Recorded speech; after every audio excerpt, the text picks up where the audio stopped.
कांग्रेस सांसद राहुल गांधी की भारत जोड़ो न्याय यात्रा की शुरुआत रविवार 14 जनवरी को मणिपुर के थोबल से हुई। इस दौरान कांग्रेस के राष्ट्रीय अध्यक्ष मल्लिकार्जुन खड़गे सहित पार्टी के कई बड़े नेता मौजूद रहे। राहुल की ये यात्रा 15 राज्यों के 110 जिले से होते हुए 6,700 किलोमीटर से ज्यादा की दूरी तय करेगी। यह यात्रा 100 लोकसभा सीटों और 337 विधानसभा सीटों से होकर गुजरेगी। यात्रा निकलने से पहले जनसभा को संबोधित करते हुए कांग्रेस सांसद राहुल गांधी ने कहा, भारत जोड़ो यात्रा हम सुबह 6 बजे शुरू करते थे और शाम 7 बजे तक चलते थे। अंत में हमारा शाम को 20 से 25 मिनट का एक भाषण होता था, लेकिन 7 से 8 घंटे हम आपकी बात सुनते थे। यही इस यात्रा का लक्ष्य है। हम आपको अपने मन की बात नहीं बताना चाहते हैं, हम आपकी बात सुनना चाहते हैं, आपके दर्द को समझना चाहते हैं। इसके साथ ही उन्होंने कहा, 2004 से मैं राजनीति में हूँ। पहली बार मैं हिंदुस्तान के एक प्रदेश में गया जहाँ शासन व्यवस्था ध्वस्त हो गई थी, जिसे हम मणिपुर कहते हैं। वह मणिपुर रहा ही नहीं, लेकिन प्रधानमंत्री आपके आंसू पोंछने, आपके गले लगने नहीं आए। न्याय का हक मिलने तक के नारे के साथ राहुल गांधी की इस यात्रा का आगाज हुआ है। 2024 लोकसभा चुनाव से पहले राहुल गांधी की इस यात्रा को बेहद अहम माना जा रहा है।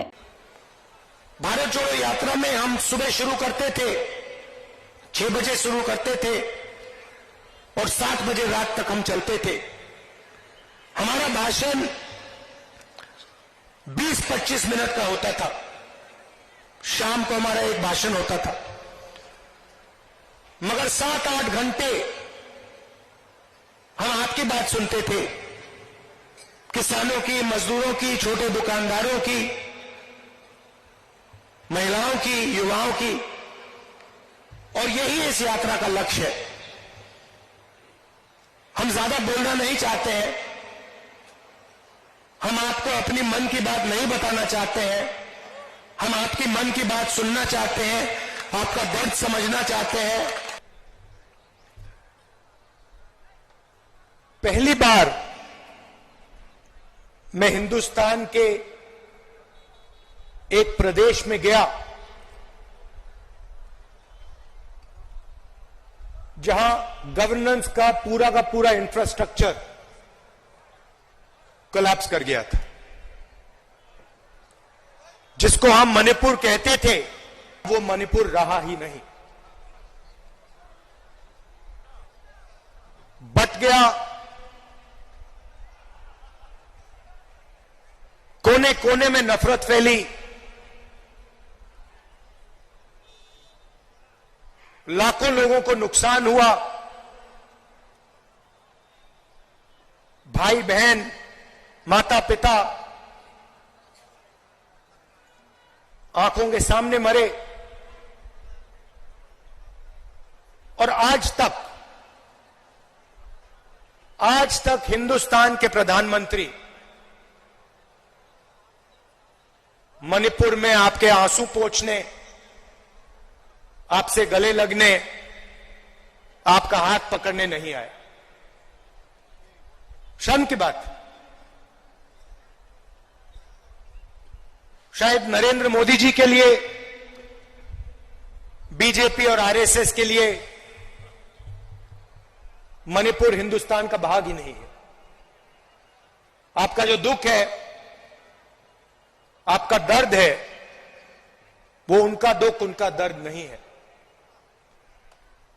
पार्टी के राष्ट्रीय अध्यक्ष मल्लिकार्जुन खड़गे ने कहा, जब पंडित नेहरू पहली बार मणिपुर आए थे तब उन्होंने इसे भारत का गहना बताया था। यही बात इंदिरा गांधी और राजीव गांधी ने भी कही थी। यह मणिपुर की वह भूमि है जो आजादी के लिए लड़ी। कांग्रेस ने इस यात्रा को लेकर एक नया नारा दिया है, हम पहुँचेंगे हर घर तक, न्याय का हक मिलने तक।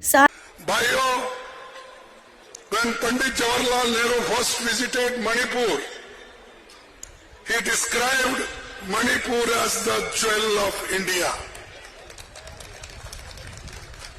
ये एक अलंकार है और मणिपुर के बारे में उन्होंने जो कहा वही बात इंदिरा गांधी जी ने कहा, वही बात राजीव गांधी जी ने कहा, और इन सारे स्टेट को, आज जो 8 स्टेट है, इन सबको अगर किसी ने राज्य बनाया है और किसी को कुछ मदद की है तो वो पंडित जवाहरलाल नेहरू जी, इंदिरा गांधी जी और राजीव गांधी जी ने इसके स्टेट के रूप में दिया, और आज आप सभी लोग हर स्टेट के इसमें है।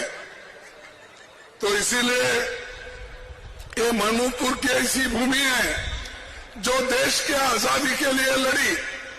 हालांकि ये प्रिंसली स्टेट, ये 1949 में इसको आजादी मिली, क्योंकि यहाँ के राजा खुद 2 साल तक लड़ते रहे, फिर बाद में ये भारत में विलीन हुआ, और यहाँ के जो लोग हैं वो लड़ाकू है, बहादुर है, और देश के एकता में हमेशा अपना हाथ जुड़ाते आए हैं। इसलिए आप सबको मैं धन्यवाद देता हूं।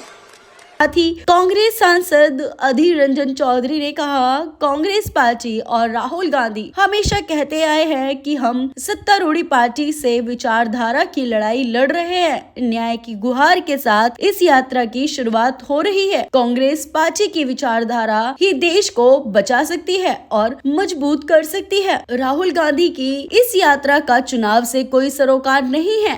राहुल गांधी जी और कांग्रेस पार्टी बराबर ये कहते आ रहे हैं कि हम विचारधारा की संघर्ष कर रहे हैं।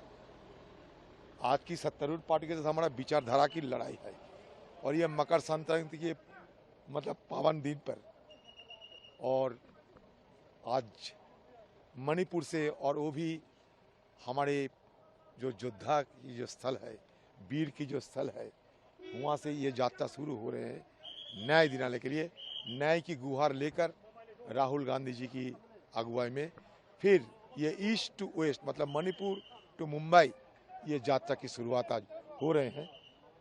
सफल विफल अलग बात है, मान के चलिए हम लोग हर वक्त सफल ही होते हैं, क्योंकि हमारा ये लड़ाई विचारधारा की है, और हम दिल से तहे दिल से मानता हूं कि हमारे कांग्रेस पार्टी की विचारधारा ही, दोबारा मैं कहना चाहता हूं, कांग्रेस पार्टी की विचारधारा ही ये देश को बचा सकते हैं और मजबूत कर सकते हैं। वहीं कांग्रेस महासचिव जयराम रमेश ने कहा, इस यात्रा का उद्देश्य आर्थिक न्याय, सामाजिक न्याय, राजनीतिक न्याय के लिए आवाज उठाना है और पिछले 10 साल के अन्याय काल के खिलाफ आवाज उठाना है। मणिपुर में हिंसा भड़कने के 8 महीने के बाद भी प्रधानमंत्री ने ना तो एक शब्द बोला है और ना ही उन्होंने मणिपुर का दौरा किया है। क्या प्रधानमंत्री मणिपुर को भारत का हिस्सा नहीं मानते? क्या प्रधानमंत्री भारत में मणिपुर के लोगों के योगदान का सम्मान नहीं करते? यात्रा मणिपुर के लिए न्याय का मुद्दा उठाएगी। उन्होंने बीजेपी पर यात्रा को रोकने की कोशिश करने का भी आरोप लगाया है। बीजेपी ने